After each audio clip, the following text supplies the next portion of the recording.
seperti apa solusi dan tuntunan Islam ketika anak dibawa menunaikan sholat di masjid, setidaknya ada 3 hal yang menjadi catatan bagi kita semua.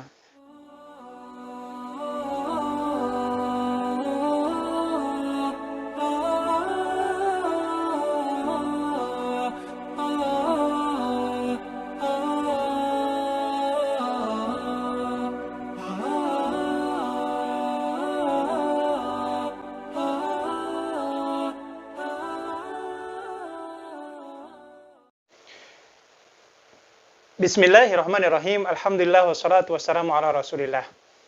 Menghadirkan suasana masjid yang ramah untuk anak bukan hanya sekedar PR atau pekerjaan rumah bagi para pengurus DKM masjid. Bukan hanya sekedar membutuhkan adanya manajemen yang bagus, tetapi juga harus ada partisipasi dan kesadaran yang mendalam dalam diri setiap jamaah yang datang ke masjid. Sebab sejatinya, melarang anak ke masjid bukanlah sebuah tindakan yang bijak. Mengingat, anak-anak pun memiliki hak guna pakai terkait keberadaan masjid yang ada di sekitar kita.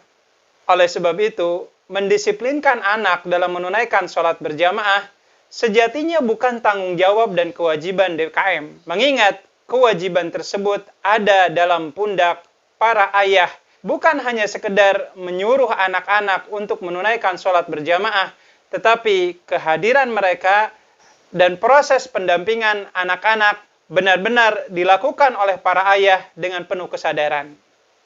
Oleh sebab itu, jangan sampai kemudian anak-anak bersemangat untuk berlomba-lomba datang ke masjid, sementara para ayah lebih memilih sholat di rumah, dan di sisi yang lain, masjid yang seharusnya penuh dengan kekhusyuan dan penuh dengan kenyamanan untuk beribadah, akhirnya hilang begitu saja karena riuh ramainya anak-anak bercanda. Sehingga di beberapa tempat bisa jadi banyak anak yang fobi, ketakutan, atau mungkin kapok datang ke masjid karena dimarah-marahi oleh jamaah yang menunaikan sholat 5 waktu.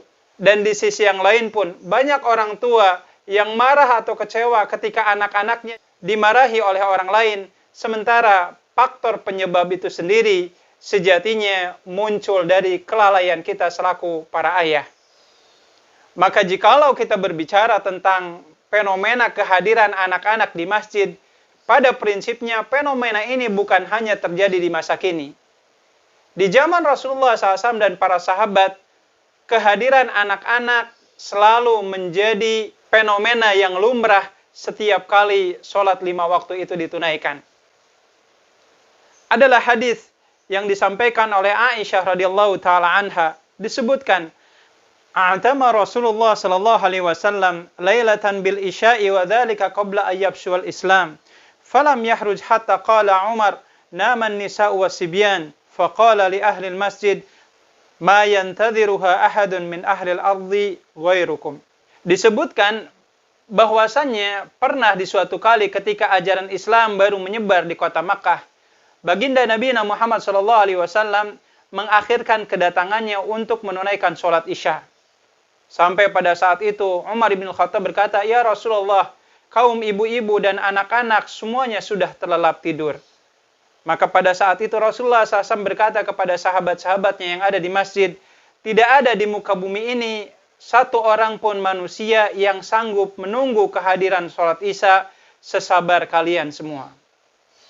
Sebagaimana pula dalam keterangan yang lain terkait kehadiran anak-anak menunaikan sholat berjamaah, Anas bin Malik radhiyallahu taala anhu mengungkapkan apa yang disabdakan oleh Rasulullah SAW.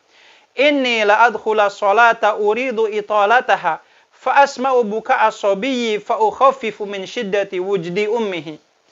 Rasulullah mengatakan, pernah suatu kali ketika saya sedang memimpin sholat, dan saat itu saya ingin memanjangkan surat yang hendak saya baca. Namun saat itu tiba-tiba saya mendengar tangisan bayi yang terseduh-seduh. Maka aku pun memendekkan bacaannya, karena aku merasa kasihan atas kegusaran hati seorang ibu atas ratapan anaknya.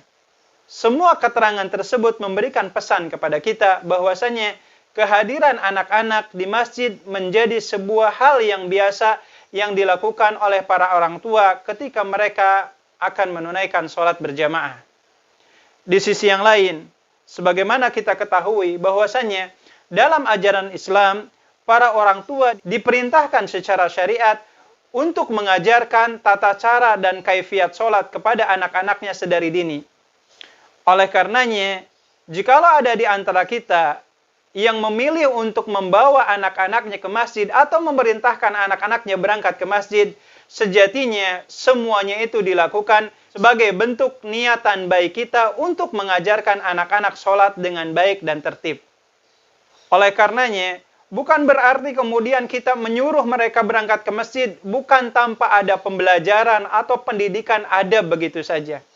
Sehingga jangan sampai anak dilepas begitu saja hingga akhirnya orang yang dewasa sedang menunaikan sholat berjamaah kehilangan konsentrasi dan kekhusyuan mereka karena candaan, tawa, dan riuh ramainya anak-anak yang tengah bercanda dengan kawan-kawannya. Dalam hal ini Rasulullah SAW memberikan pengingat kepada kita semua. Muru auladakum bis sholati wahum abna sab'a sinin, wadribuhum alaiha wahum abna asyara sinin, wa farriqu bainahum fil madaji. Rasulullah mengatakan, perintahkan anak-anak kalian untuk menunaikan sholat ketika usia 7 tahun. Dan berikanlah pukulan atau hukuman kalau mereka lalai atau bercanda dalam sholatnya ketika menginjak 10 tahun. Dan pisahkanlah mereka dengan saudara sekandungnya dari ranjangnya masing-masing. Oleh sebab itu, menyikapi apa yang disabdakan oleh Rasulullah SAW dalam hadis di atas, Imam Al-Alqami kemudian memberikan komentarnya kepada kita semua. Bi ayyu allimuhum ma tahtaju ilaihi sholatu min syurutin wa arkanin wa ayya'muruhum bi fi'liha ba'da ta'lim. Bahwasannya sebelum kita memerintahkan anak-anak kita datang ke masjid untuk menunaikan sholat berjamaahnya, maka kewajiban kita selaku orang tua adalah mengajarkan kepada anak-anak terkait ilmu apa saja yang dibutuhkan untuk menunaikan sholat dengan cara baik. Baik itu yang berhubungan dengan syarat-syarat sholatnya, ataupun yang berhubungan dengan rukun-rukun sholat yang tidak boleh diabaikan. Oleh karenanya, semua perintah ini sejatinya tidak boleh kita sampaikan kepada anak-anak kita sebelum ajaran tentang tata cara sholat yang baik dan benar itu disampaikan oleh kita selaku orang tuanya. Oleh sebab itu, orang tua yang memiliki kesadaran dan kedewasaan serta kelapangan dada dari segi pola pikirnya, mereka menyadari kapan anak-anak itu sudah siap untuk dibawa ke masjid dan kapan anak-anak yang memang belum siap. Maka kaidahnya, jikalau memang anak-anak kita belum siap untuk dirapihkan sholatnya berjamaah di masjid, idealnya lebih baik kita memilih opsi ajarkan dulu anak-anak kita sholat di rumah, hingga akhirnya jika dirasakan sudah siap, maka aturan atau perintah untuk hadir ke masjid itu menjadi satu hal yang harus kita prioritaskan diajarkan kepada anak-anak kita. Dalam hal ini ada kaidah para ulama kemudian merumuskan dar'ul mafasid muqaddamu ala jalbil masalih. Meminimalisir terjadinya kerusakan itu jauh lebih baik dibandingkan mendatangkan kemaslahatan. Maksudnya apa? Niatan baik kita untuk mengajarkan anak sholat itu adalah sebuah perkara yang maslahat. Tetapi bila mana kehadiran anak-anak kita justru menimbulkan kericuhan dalam menunaikan sholat berjamaah, maka pilihan agar anak-anak kita dididik dulu di rumah itu adalah pilihan yang baik guna meminimalisir kerusakan yang terjadi di masjid. Maka sebagai contoh, ada satu analogika yang mudah-mudahan ini bisa kita terima dan kita tangkap dengan akal yang jernih. Adalah Rasulullah SAW melarang kepada kita ketika akan datang ke masjid, kita dilarang untuk mengkonsumsi makanan-makanan yang menyebarkan bau tidak enak kepada orang-orang yang ada di sekitar kita. Salah satunya adalah mengkonsumsi bawang merah atau bawang putih. Sebagaimana yang tertera dalam sabdanya, man akala thuman au basalan falyatazilna au qala falyatazil masjidana fa innal malaikata tata'ada misla ma yata'ada minhu banu adam. Siapa di antara kita yang memakan bawang merah atau bawang putih, maka hendaknya menjauh dari masjid-masjid kami. Karena sejatinya malaikat merasa terganggu dengan bebauan tersebut, layaknya anak cucu Adam merasakan tidak nyaman kalau ada saudara kita yang mengeluarkan bau tidak enak dari mulutnya. Maka oleh karenanya sampai ada fatwa di kalangan para ulama hari ini, jikalau ada di antara kita yang memiliki bau badan, lalu kemudian kita datang ke masjid, hendaklah bau badan itu diminimalisir dengan menggunakan parfum dan seterusnya. Seandainya bau badan ini tidak bisa dihilangkan dengan parfum, maka kita datang berkonsultasi ke dokter untuk melakukan treatment perawatan dalam tubuh kita. Dan jikalau bau badan ini tidak bisa kita hilangkan dan mengganggu banyak orang, maka opsinya adalah kita dianjurkan untuk menunaikan sholat 5 waktu di rumah. Maka jikalau orang yang memiliki bau mulut ataupun bau badan mengganggu kekhusyuan orang yang menunaikan sholat berjamaah, apalagi jikalau kita menyuruh atau memaksakan anak-anak yang belum siap datang ke masjid, hingga akhirnya yang terjadi adalah membuat kericuhan, kegaduhan, sehingga yang ada adalah bukan kekhusyuan, melainkan kejengkelan yang ada dalam hati-hati orang-orang yang sedang menunaikan sholat berjamaah. Maka jikalau kita melihat seperti apa pandangan ulama madhab terkait kehadiran anak-anak yang belum siap datang ke masjid, mari kita simak uraian dari pendapat mereka. Adalah Imam An-Nawawi rahimahullahu ta'ala, beliau berkata, wa fihi jawazu sholatin nisa'i ma'ar rijali fil masjid, wa anna sabiyya yajuzu idkhaluhu al-masjid, wa in kana al-awla tanzihul masjid amman la yu'minu minhu hadas. Adalah banyak hadis yang memperbolehkan kaum wanita datang membersamai kaum laki-laki sholat berjamaah di masjid. Layaknya anak-anak pun dipersilahkan untuk datang ke masjid. Meskipun sejatinya, kata Imam An-Nawawi, kehadiran mereka di masjid itu diminimalisir. Karena kenapa? Khawatir anak yang belum mencapai usia tamyiz, perilaku mereka justru akan mengotori kebersihan masjid. Sebagaimana pula Imam Malik rahimahullahu ta'ala memberikan komentarnya, in kana la ya'bathu li sigharihi wa yakufu idza naha fala ara bihadza ba'san, wa in kana ya'bathu li sigharihi fala ara ay yu'tiya bihi ilal masjid. Jikalau anak-anak itu datangnya mereka ke masjid tidak untuk bercanda-canda atau bermain-main dengan teman-temannya dikala sholat 5 waktu itu ditunaikan secara berjamaah, dan anak-anak tersebut bisa diarahkan agar sholatnya ditunaikan dengan rapih dan tertib, maka kehadiran anak-anak tersebut merupakan perkara yang baik. Tapi jikalau anak-anak itu memang belum siap diarahkan, bahkan yang ada adalah hanya bercanda, tertawa, dan bermain-main bersama teman-temannya, maka pandangan yang lebih baik adalah lebih memilih untuk mengajarkan kepada mereka tata cara sholat yang baik di rumahnya masing-masing. Sebagaimana pula dalam madhab Imam Syafi'i, Syekh Zakaria Al-Ansari dalam kitabnya Asnal Matalib Syarh Raudhut Talib, beliau mengatakan, wasibyanu yadkhuluna al-masjid min ahdi Rasulillah sallallahu alaihi wasallam ilal ana min ghairi nakirin wal qawlu bi karahati dukhuli sibyan al-masjid laisa ala itlaqihi bal mukhtasun biman la yumayyizu la ta'ata fiha wala hajata ilaiha. Kehadiran anak-anak di masjid di zaman Rasulullah SAW sampai sekarang merupakan perkara yang tidak boleh kita ingkari. Adalah sesuatu yang baik. Dan menganggap makruh kehadiran anak-anak di masjid bukanlah sebuah pandangan yang mutlak kebenarannya. Mengingat ada anak-anak yang bila mana sudah mencapai usia tamyiz, membedakan mana yang benar, mana yang salah, maka kehadiran mereka di masjid merupakan proses pembelajaran ketaatan kepada Allah dan menanamkan kesadaran akan butuhnya kita untuk menunaikan sholat 5 waktu berjamaah di masjid. Maka jikalau kita ditanya terkait seperti apa solusi dan tuntunan Islam ketika anak dibawa menunaikan sholat di masjid, setidaknya ada 3 hal yang menjadi catatan bagi kita semua. Poin yang pertama adalah mengajarkan sholat 5 waktu secara tartib berjamaah merupakan kewajiban dari para ayah. Maka ayah berkewajiban mendampingi anak-anaknya ke masjid.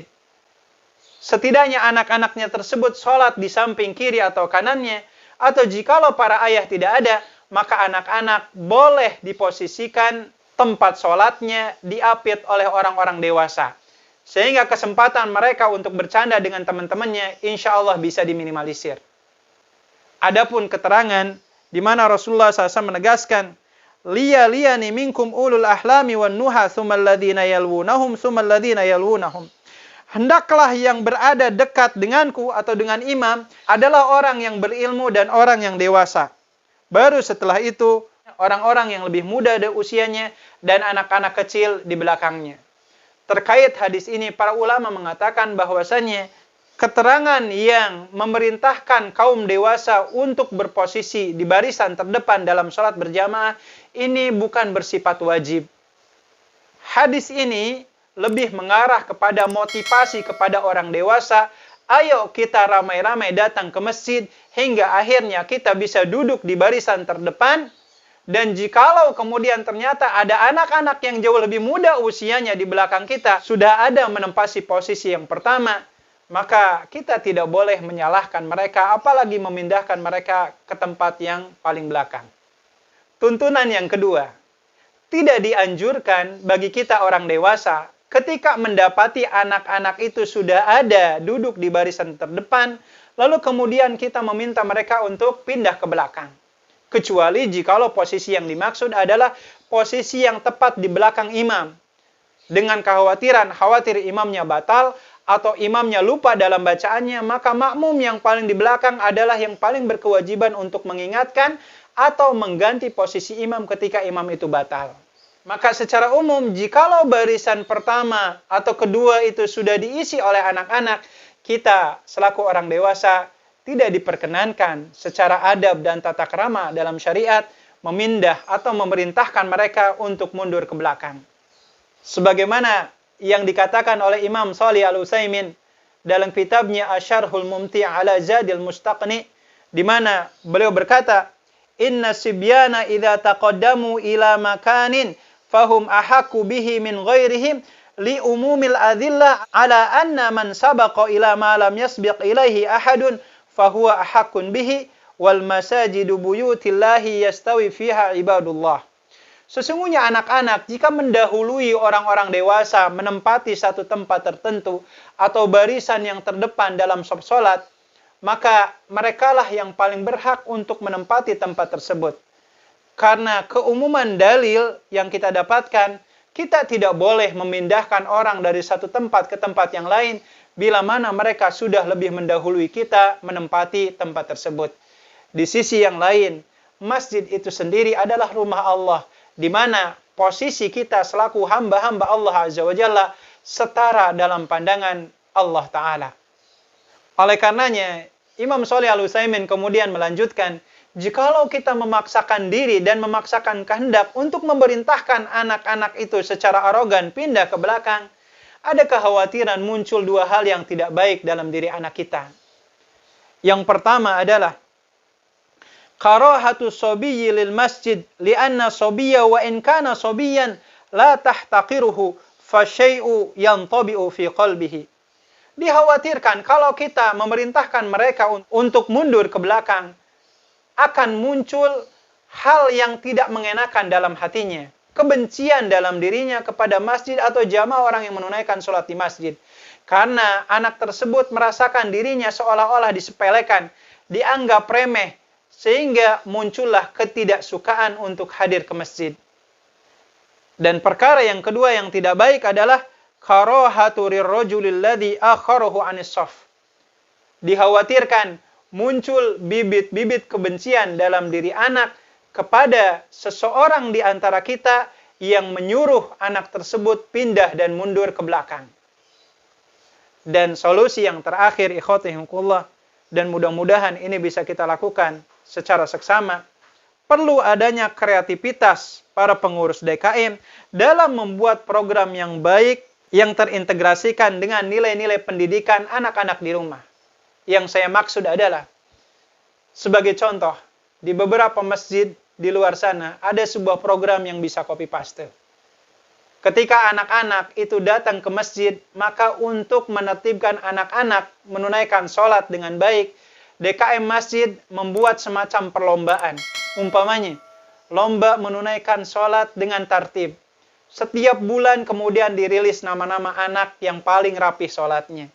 Hingga di akhir bulannya, dibuatkan semacam sertifikat, diberikan hadiah yang kecil, dan diumumkan di hadapan jamaah ketika sholat itu sudah ditunaikan.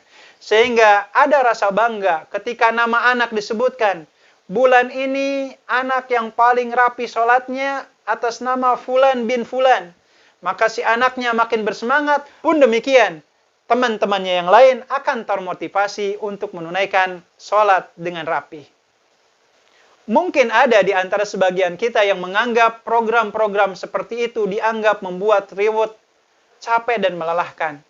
Tetapi catatan bagi kita, khususnya bagi pengurus masjid dan para ayah, kehadiran anak-anak kita bersemangat ke masjid, lalu kemudian kita ajarkan kepada mereka, dimulai dari rumahnya, adab-adab di masjid, menunaikan sholat berjamaah dengan tertib. Lalu kemudian di masjid pun kehadiran anak benar-benar dihargai oleh kita orang dewasa. Kita mengharap di kemudian hari, merekalah yang akan menjadi pelanjut dari peradaban umat Islam ini.